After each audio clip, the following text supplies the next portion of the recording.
Hello, friends. Welcome back to another episode. I just wanted to preface this episode as I did last week to say that this is technically part two of last week's episode on the long length panacea.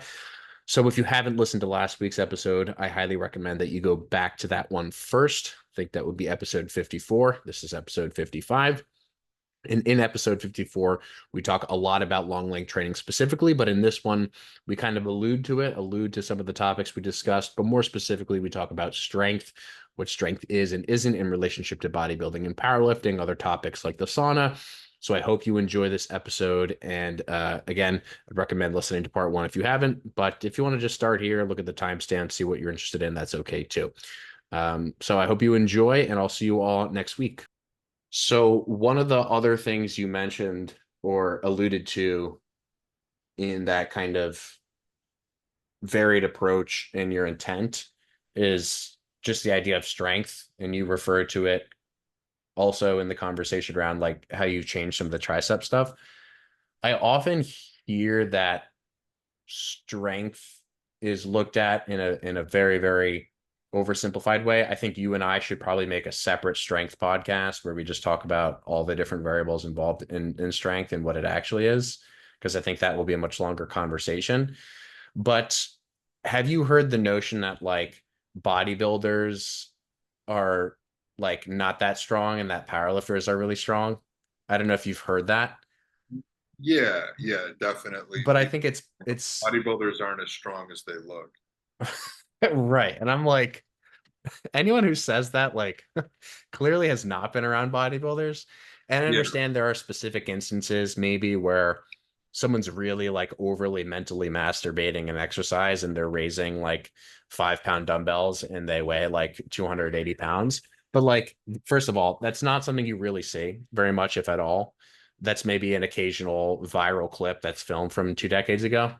But the other thing too is it's a really good representation of how much we've misunderstood strength, in that we look at strength as like the barbell bench press, where if you took any, I don't care if they're drug free or drugged powerlifter, you take the strongest powerlifter in the world and you put them in any other setting in exercise and you compare their strength in any rep range to a bodybuilder, like I can almost guarantee you that the bodybuilder would be having a good time in that scenario. So maybe a silly comparison, but like imagine imagine the strongest 220 pound power lifter and compare that to, or maybe even a heavier power lifter, just compare weights to like a 250 pound bodybuilder or something like that.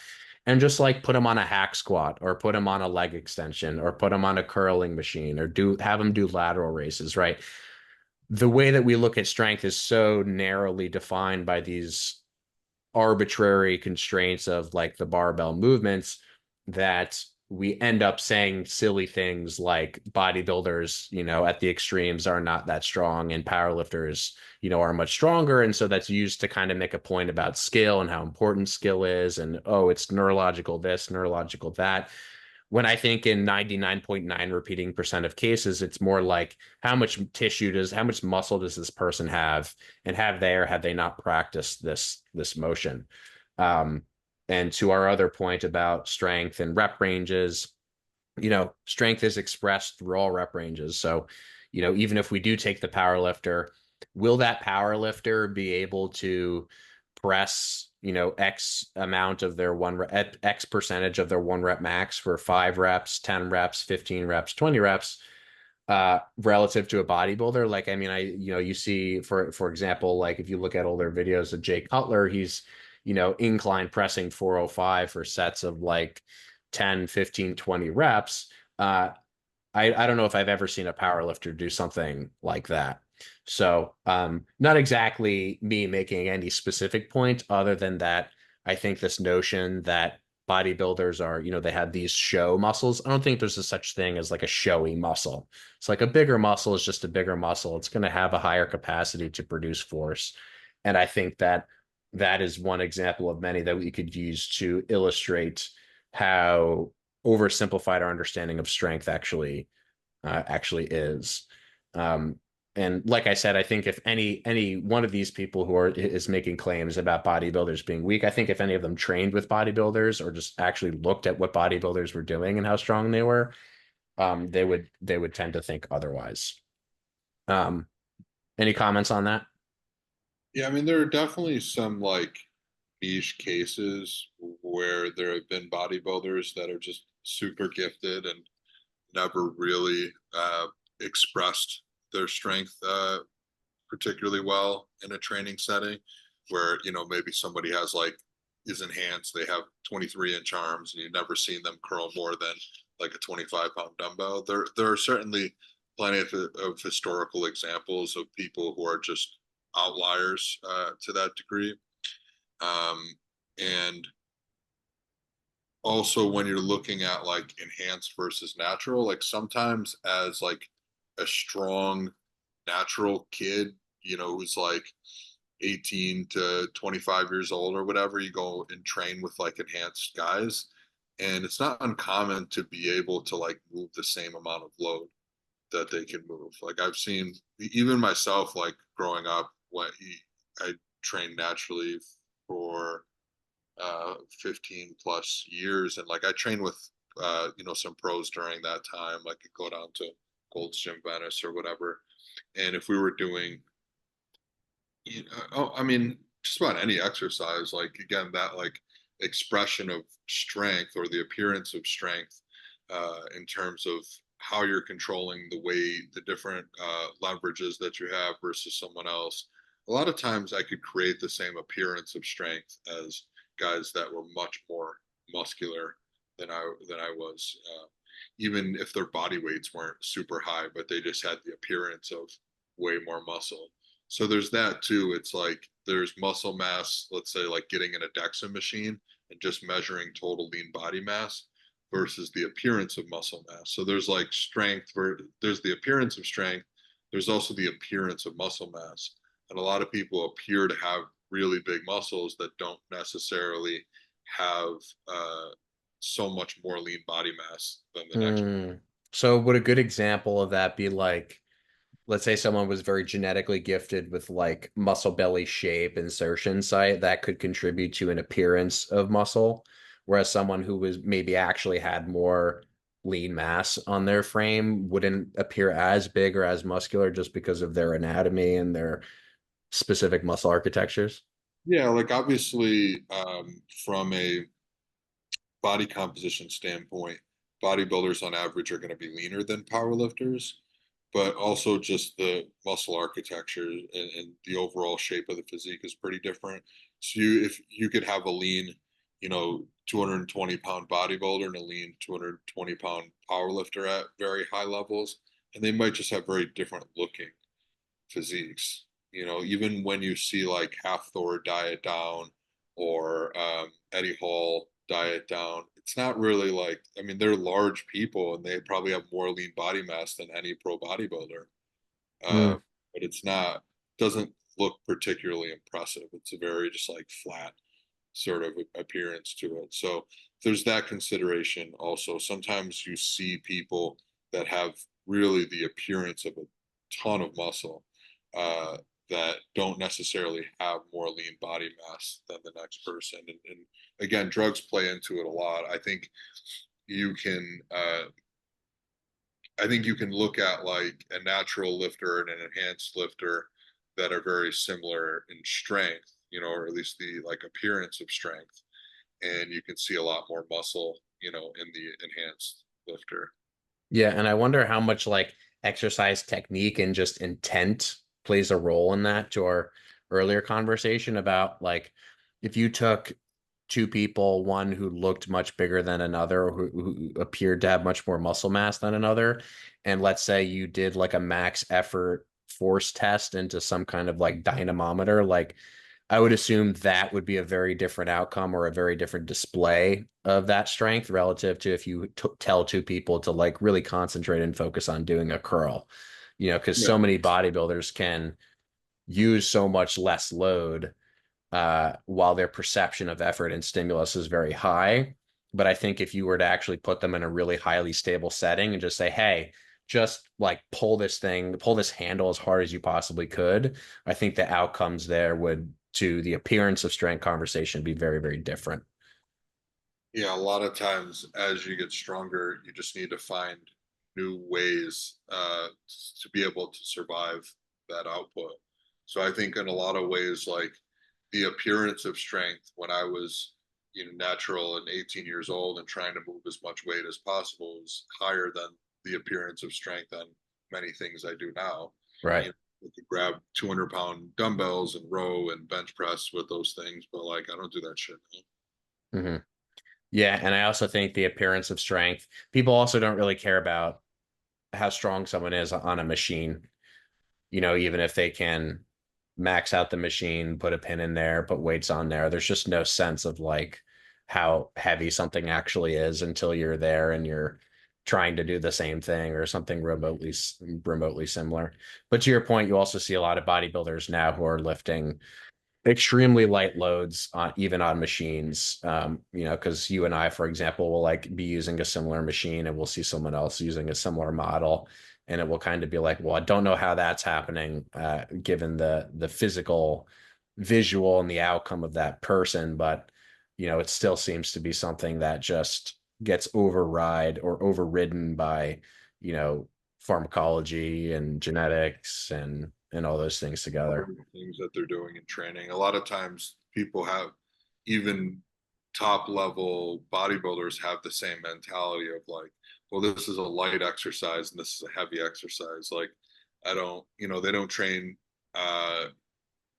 with is much with this as high a level of arousal, don't have the framework that a quote isolation or single joint exercise is something that they're trying to load maximally. It's just kind of something they treat as like a warm up or a finisher, and then they put a lot of their attention on the multi joint lift as if that's sort of the meat and potatoes of the training. So a lot of it is just like a mental framework as well, because you see their outputs, really high maybe when they go over to a hack squat, but then when they do the leg extension, like you see the average just like personal trainer in your gym using twice as much weight for twice as many reps. You're just like, how is that possible? I think there's also just some, mental cartwheels that they go through. But when you watch someone who's relatively informed on the subject, like let's say like a Jordan Peters, for example, uh, his shit heavy across the board. Right. So a lot of that may just be the way that they frame it. And he's someone also who very much has an identity centered around doing heavy multi-joint lifts, but he also is smart enough to know that the other stuff, uh, it still counts. It does count. Yeah. Everything counts. Yeah. So I want to finish up maybe with just one more idea. Did you want to tackle anything, or did you want me to bring something else up? I could do like a small, just like less serious one. Yeah, hit me.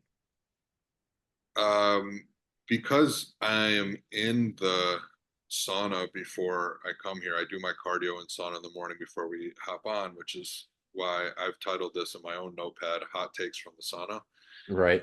I mentioned in another podcast or another like episode of Hot Takes from the Sauna just how we need to be more specific when referring to stimulus and fatigue, and how some people will talk about like the sauna is good for recovery, or it just has these kind of like broad sweeping benefits. It's just as if it's just good or bad. And I thought maybe because I sort of bashed that idea before, I'd give a little bit of context of where I do think the sauna is beneficial and where I might use it, where I might not use it. So I think it is a great tool for larger athletes. Specifically, we're talking about strength sports here, because most other sports, there's some form of like locomotion where even if you're larger, you're running up and down a court or a field or whatever. But uh, in strength sports, I think larger athletes could potentially benefit from this because it's sort of like a zero orthopedic stress way to put some stress on the heart and potentially get some cardiovascular adaptations in a really low cost way.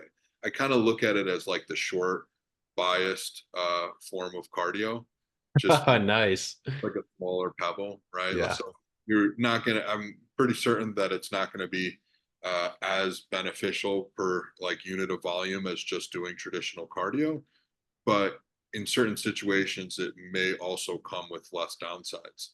So I think it's really important to identify things that have really low cost to them. And by low cost, I don't mean financial cost, but more so just low overall like fatigue cost. And to be specific, that fatigue might be like, oh, my knees hurt, because I'm 300 pounds and I'm already taking lots of steps, per day. So getting on the treadmill isn't the best use, or just overall it's relaxing for me to get in a sauna, whereas it's just like uh, mentally kind of a pain in the ass to get up and, go do cardio. Or I just did 30 minutes of cardio, and instead of doing it, this is how I do it. Like I do my cardio first, and then I get in the sauna and I bang out an additional 30 minutes on top of that. So an hour for me of like walking on a high incline treadmill, I'm probably going to feel worse the next day. But half an hour of getting on the treadmill and then half an hour in the sauna, I feel fantastic. And then there's those acute benefits of, I think the real reason why most people do it is they just feel great when they get out. So it doesn't hurt also that there's some potential ancillary benefits of, you're going to probably sweat a whole hell of a lot more in a 180 to 200 plus degree sauna than you are even if you're, depending on obviously the temperature of the room that you're doing cardio in, but most gyms are air conditioned, this time of the year. And I for sure sweat, like you can see it, all over my shirt. But if I wore that same shirt in the sauna, I'm literally going to have to wring it out and you're going to see water pour out of it. So there's probably some independent benefits to sweating itself. I think anytime you're just looking at a 10,000 foot view of biology, you could look at it through an evolutionary lens. And you might just look at like, what are some things that we normally would have experienced, like bleeding, sweating, uh, you know, cardiovascular stresses. So to some degree, just imposing these things on a regular basis. And the bleeding, for example, like you may see in men, iron overload is tends to be more common. And for some people, whether it's an iron issue or maybe they have sleep apnea and they have high red blood cell count and they give blood for that reason. Generally, giving blood isn't the worst thing in the world, both for the world at large and for yourself.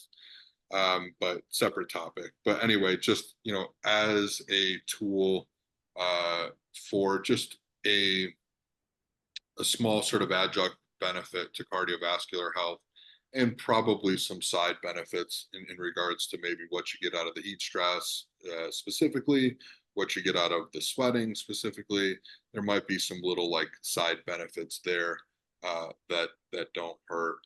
And I think one even just like more fringe take that I have is it's a good way to sort of keep a mentally competitive edge. Is I like to go in there and I'll be in there for maybe 15 minutes already, and then someone else will walk in, and usually it's someone who's got like maybe a Fitbit on or like a Garmin watch, and they look like they're like an endurance athlete and they follow like Ben Greenfield or something. And Sure.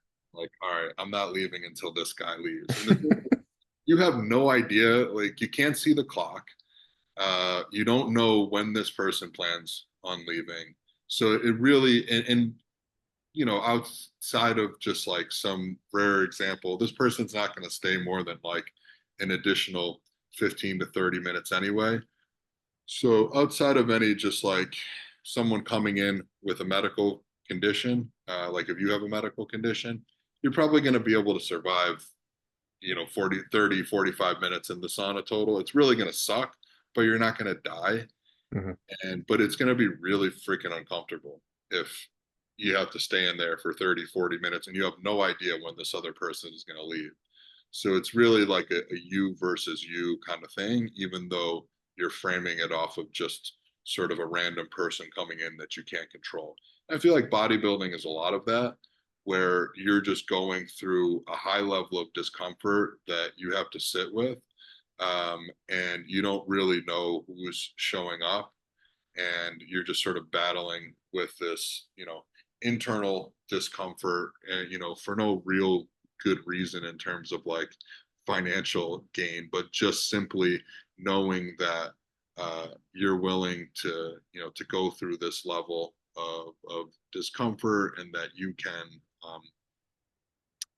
you can decide at any time to quit, but you're willing to stick it out. So I don't know that directly has any carryover to sport per se, but it is a nice feeling when that person walks out the door and you just walk out like 1 minute behind them. You're like, Yeah. And just for the listeners' sake, I have been in sauna experiences with you where, because I'm with you and only because I'm with you, we exit the sauna. But had it not been for my presence, you would have continued to sort of sit in there. But I also provided a nice stopping point for you, to say like, not like this is I feel like I'm going to pass out. Let's get out of here.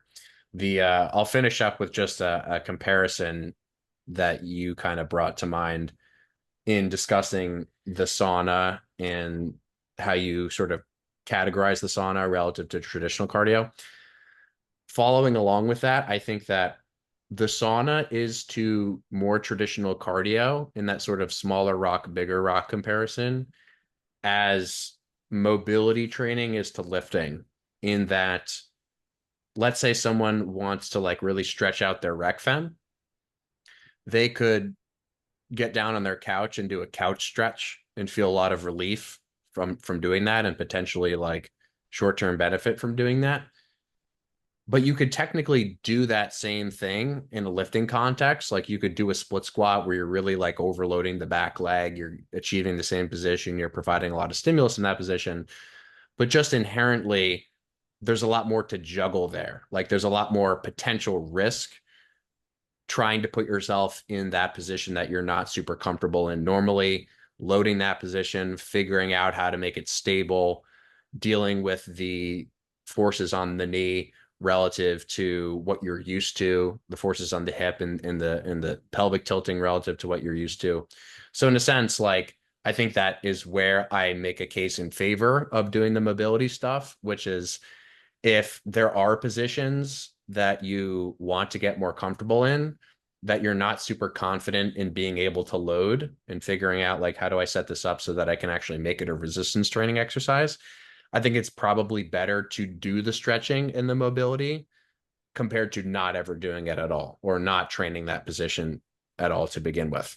So does that comparison make sense to you in terms of like what the parallel I'm trying to draw?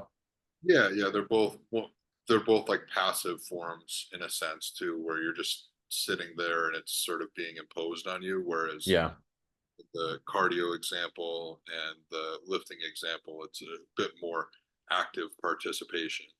right. I think also in regards to stretching, like you can also just scale that. The sauna doesn't like directly scale per se up to doing cardio, unless you're like, all right, I'm going to sit in the sauna and then I'm going to do a few jumping jacks and then I'm just going to work my way up. Like you could theoretically do it that way, right? Where you're like, okay, because I can see the sauna much like the pool being a good use case for like elderly individuals. Again, just like rider aside of like, health conditions and, contraindications and whatnot.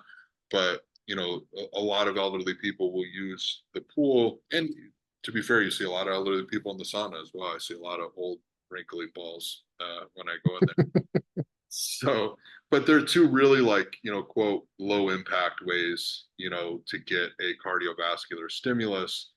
Um, it is a little bit of a,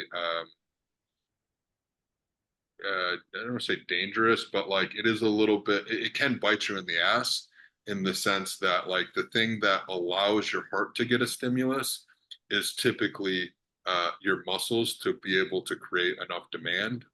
So one of I probably end here because just trying not to go too far off on a tangent, but like, there's a lot of this talk about like VO2 max being the number one, predictor of lifespan and, mortality risk. But the only way you get output on a bike or on a treadmill or on a step test to get to your VO2 max is with muscle. Mhm. So you kind of need that in order. So what I actually see in practice is that the people who are declining really fast just can't create the muscular output for the demand on the part. So the sauna and the pool, for example, could be good ways to reduce that need for muscular output, but it could also be a slippery slope in the sense that you don't want to only do that because now you're just kind of like um, you're circumventing the issue and you get the heart part, but you're also missing the point that, like, again, just harkening back to this evolution thing, it's like if you're not of uh, reproductive age, if you're not able to reproduce, and you also can't locomote, that's a big issue. Yeah. So in this case, like not being able to get around is, a huge predictor of mortality.